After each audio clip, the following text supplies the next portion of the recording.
Hi, I'm James Eaton. And I'm Matt Smiler. Welcome to KatzAbosch's Executive Insight Series. Today we're going to talk about some estate planning basics. These are items to consider as you plan. 3 relatively simple yet often overlooked items are: 1.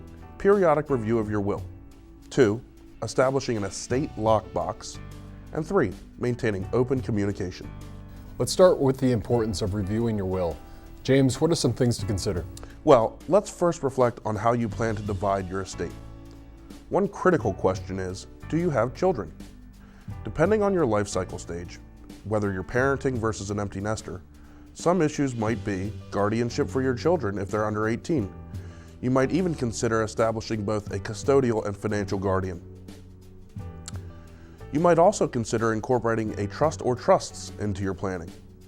We'll focus more on the details of setting up a trust in a later video, but in general, you might want to think about how your provisions will be allocated over the course of your children's lifetimes. This typically depends on your view of their financial maturity and/or the presence of any special needs.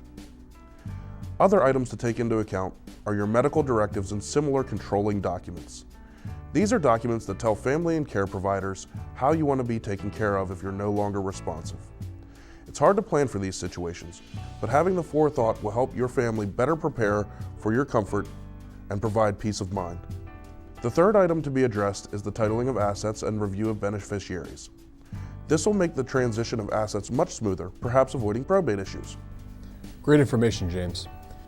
Speaking of securing your assets, it's important to have what we like to call your estate lockbox, a secure place to hold your information for your safe deposit box, will, and even your gym locker code and Facebook account. This may sound silly, but it's important to have these things in order for when things are in disorder. Which brings us to our final point for today.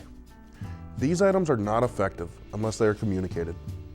All too often we hear horror stories of families not being able to locate important documents or fights around what mom really wanted. Open communication with family members helps ensure a smoother transition and potentially mitigates family feuds.